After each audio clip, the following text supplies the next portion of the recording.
Spiritual Teaching 270. Love each other. 1. Blessed are those who on the last day of my communication are prepared, because truly I tell you that their spirit will be present in my new cynical upper room. There, receiving for the last time this invisible bread, true unleavened bread, your spirit will be strengthened, saturated with spirituality and light, with which you will soon understand the essence of this doctrine. 2. What a solemnity in that last hour! How much light on this people! 3. The kingdom of heaven will approach your spirit with its eternal invitation to dwell in it. The great spirits, the strong, the spirits of light, true sages in the spiritual realm, will be present in those moments. 4. The foreigners, the prophets, those who once brought divine messages to earth will make an appearance, because my word has been for all spirits, whether they are incarnated or free from matter. 5.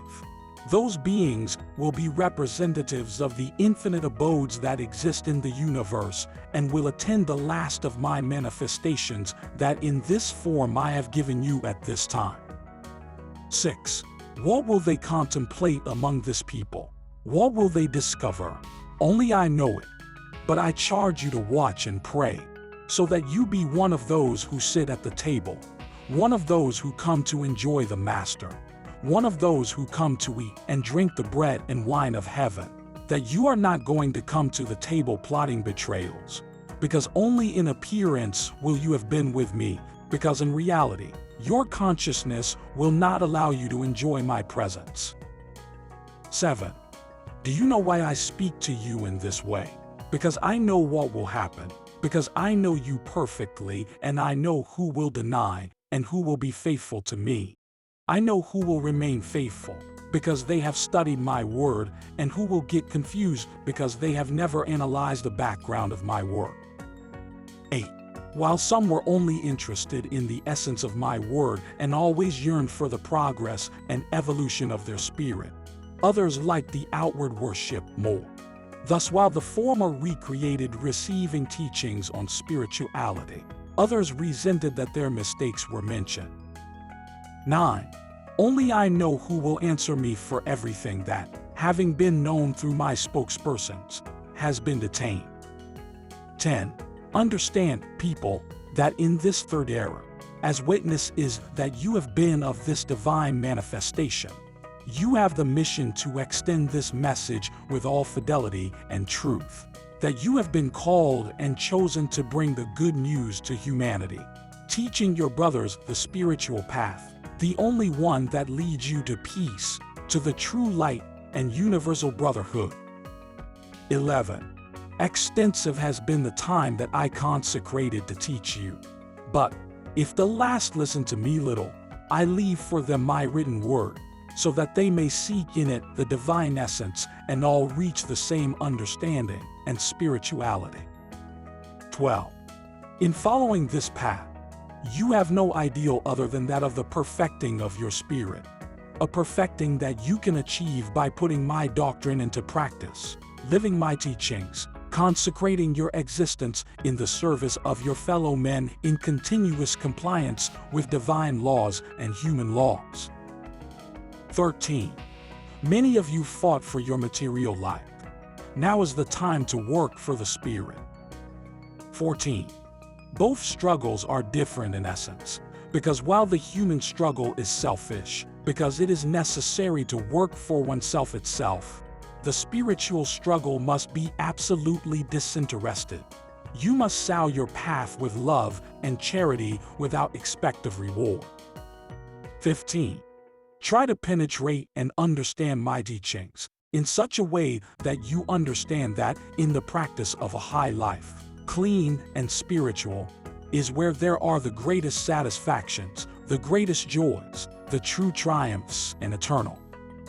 16. The spirit, when it rises above the materiality of the world and the reticence of matter, has to contemplate life through the light of truth. That is when he discovers what is real and what is false. 17. I am pleased that in the spirit of my children there is peace, and it fills me with joy that the heart of man experiences joy. I only want you to seek what is true, for which I give you the means in my word. 18. And truly I say to you, blessed are those who are not familiar with my word.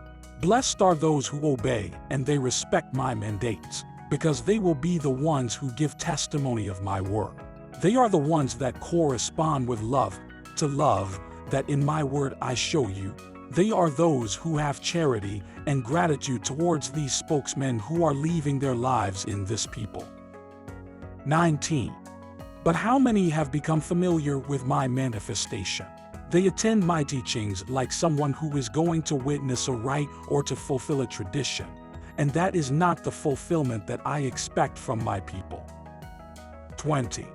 The moment has not yet come when all of you take my work in spiritual form. Observe how while some of my peasants become humble and charitable as I pour out blessings on them, others become proud and selfish, believing to be each time superior to their brothers. 21. The former work in silence, in humility, in spiritual intimacy. The second can't be happy if they do not live surrounded by flattery, praise and homage, enjoying the humiliation of their little and weak brothers. These are not my disciples, because never have my examples, my doctrine or my revelations taught them such actions. 24. I want one and the other united in my work, linked by faith, harmonizing in spirituality, walking through the same path, under the weight of the same cross. 25. Do not propagate through the world that you are masters in spirituality. Do not even say that you are disciples. Moreover, try to make your works be most faithfully attached to my truth, and they will testify for you. 26. In the difficult hours of your life, in the great trials, invoke me with the Spirit, without outwardly calling nobody's attention, and I will make my presence and my power felt. 27. My countryside is infinite. How can there be anyone who believes that it is limited in these areas where you listen to my word? 28. My spiritual fields are all over the earth, wherever a man dwells or a spirit exists. My countryside extends beyond this world, reaching all the dwellings where there is a need for light, for peace, for spiritual cultivation, purification, and improvement. 29. Let your concepts expand. Let your mind break the circle in which it has been closed, and your spirit frees itself from those chains with which matter has held them, so that he contemplates the infinite and saturates himself with the eternal. 30. The time is coming when men come to you to scrutinize this doctrine. It will not have merit that show my word to defend yourselves, since it, coming from me, is clean and perfect in its essence. Merit will be that scrutinize you. Discover in my people a humble and clean life. Men and women who know how to dedicate a part of her time to the practice of charity, which in its wake leave a trace of comfort and light. That will be the living testimony that you give to the world. Testimony presented through works, not words. 31. It is well that the gift of speech will have to flourish on your lips to move the hearts of your brothers, but it will be the works that confirm each of your words. 32. Do you think that my disciples of the second era were specified to repeat what they heard from their master? No, people. It is true that the light poured into the word that came from his lips. But her works, her deeds were as numerous as his words. For this reason his sowing was fruitful and abundant. 33. That is why I say to you, recreate your spirit in my word, O people. You can still enjoy this grace for a brief time. Make of your heart a chest in which you keep all the essence of my teachings, and that your spirit is the ark where my wisdom is deposited. 34. The day is coming when these nightingales stop chirping in the branches of this tree, and I don't want them to later go to mourn the wasted times. 35. When the time comes to close this stage of communications, I will have already given you everything you need for your spiritual journey. You will lack nothing. 36. I have endowed you with weapons and light, that you may be able to face that time announced by me, in which I have told you that men will try to destroy the faith among themselves, that the love of God is fought as never before. Plus I am leaving in you this bread of life so that you can raise up those hungry for light, balm to heal physical pain and that of the spirit, power to stop those who stray from the true path. 37. Prepare so that those times do not surprise you, because if you sleep, you will wake up from your lethargy terrified of painful events. Then you will not be able to think of others, you will think of yourself. When more in your children, parents, spouses, or brothers, and I want you to forget about yourself, who you are and what you have, so that your spirit can take care of its highest mission, which is to love God in His own likeness. 38. I want you to love your brothers as if you knew them, for this, to know that they exist. 39. Unite so that you form the strong people, the new Israel that knows how to make its way through persecutions, vicissitudes and obstacles, following step by step the luminous path of my law, inspired by the divine promise of my peace. 40. You are both spiritually and by blood, a people who fight for peace and for their freedom, who have learned a lot about the yoke of the flesh and of humiliation. Truly I tell you, it is there, in that better chalice, where your spirit has been refined and tempered. 41. Do not let the ideal of light, freedom, and peace die, that you understand that this spiritual path that I offer you will certainly be the goal for men of faith and goodwill. 42. My justice, manifesting itself in its fullness over the world, will help you to witness. It will help you to convert and prepare the walking trails. 43. The thirst for truth will become very great in humanity, and it will be necessary to give it the crystalline water of my teaching to not succumb. Always bear in mind that the men of this time, due to their spiritual evolution, are no longer able to deceive, that the world is about to open its eyes fully to the light, to say, this is the good and this is the wrong, this is the light and this is the darkness, and he no longer wants to walk on crooked paths, nor lose himself in rites and traditions. 44. The long path of experience, free will, disobedience and evil has already been traveled by humanity, and she is approaching her goal, where she will arrive confused, but where you will also see how light is made in it. 45. Consciousness, like a fine sword of light, will fight against darkness, preventing the spirit from being troubled. And when you become calm and able to look at and judge your past, a succession of miracles will run through your mind, strengthening you to never go back. 46. My word will shine before you in those moments, like the lighthouse on stormy nights, illuminating the route of the lost. 47. Would it be fair that by that time you had not reached the proper preparation? 48. You well know that you are not indispensable for the spiritual redemption of humanity. But what would become of your mission? 49. I can do everything without you, but what would you answer me when I called you?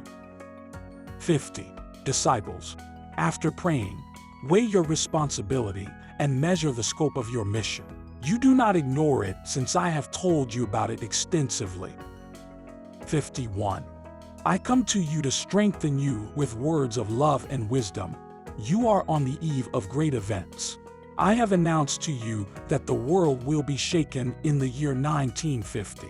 These events will mark the last year of my communication and my departure, so that when men are interested in seeking the truth of my manifestation and the facts that surrounded it, find that the same when my communication began in 1866, as when it's in 1950, the heavens, nature, and human life were moved. 52. Think of the world of tomorrow, beloved people, of the men who will be anxiously searching for signs of my presence. Think that you are going to remain as faithful witnesses of all that you have seen and heard from me. 53. Just as my teaching has been extensive, so should your testimony be, so that you do not leave the slightest doubt or confusion in none of your brothers. 54. Engrave well in your heart that it will not be with external and impressive acts with which you try to persuade your brothers. It must be with the spiritual essence of my doctrine.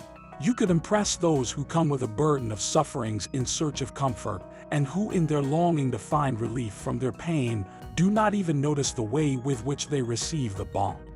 But think that they will open their eyes and understand that it was not delivered to them in all its purity, the balm that the peasants received from me. Truly I tell you, the sowing done in this way will give many vain fruits. 55. The peasant who cements his work in the practice of a true charity, well understood, that in addition to bringing relief to the ills of the body, kindle the light of faith in God, and impart spiritual knowledge. The one who forgot himself, dedicate a few moments to the service of your fellow men, that will make you feel spiritualism in your brothers, feel my presence through their works, and therefore their plot will be fertile and their harvest will be good and abundant. 56. I must tell your spirit the mission entrusted to it. Do not deceive yourselves, that in advance analyze your intentions, the purpose of your works, and so that you understand what may be the result that you get.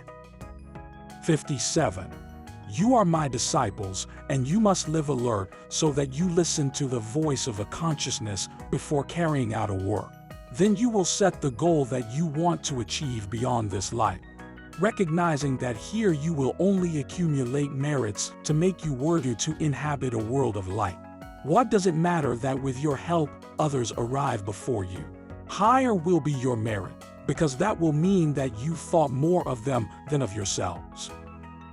58. Delicate is the path of the spiritualist, since he cannot be worthily called a disciple of this doctrine, who after receiving the lesson, harbor hatred, selfishness, hypocrisy, or ill will. 61. Take my word and seriously meditate on it, and you will feel how it becomes a fine chisel, which, penetrating deep within your being, a work of polishing will begin in your heart. 62. Understand, people, that my call has been to make known to you the mission that you are going to fulfill on earth. Already your spirit knew what it had been sent to do, but your matter also needed to receive the revelation, so that it was willing to work with the Spirit, forming both a single being and a single will. 63. After hearing these revelations, could any of you be unaware of their mission? Could your spirit run away and give up the fight? It would be childish to want to run away from your own destiny, to pretend to get away from yourself.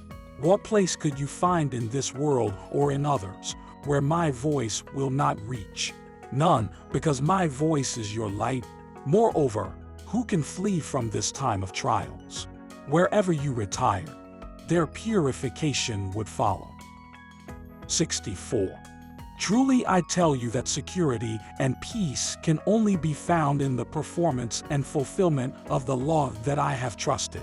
The merits that your spirit makes within the path of love, which are charity and fraternity, will be reflected in your human life, in peace, in tranquility, in confidence and health.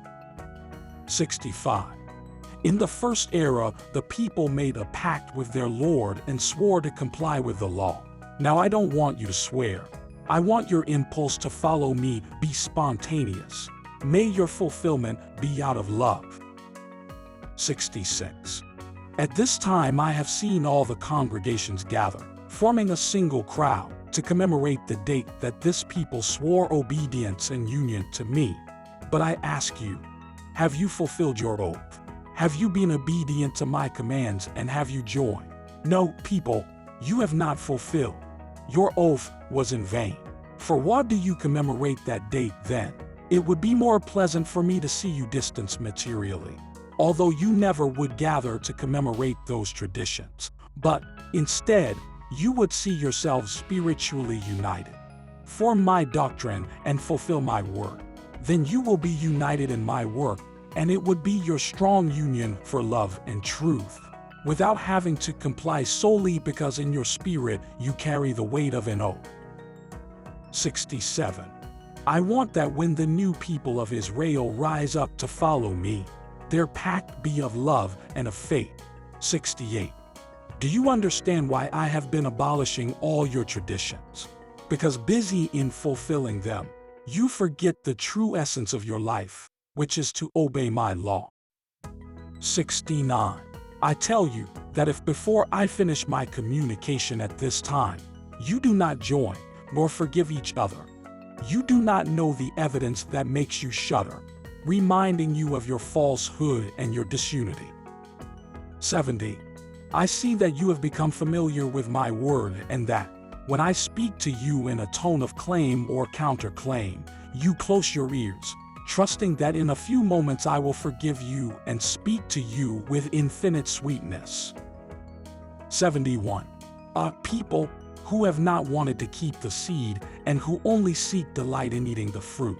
What will become of you when you miss my word?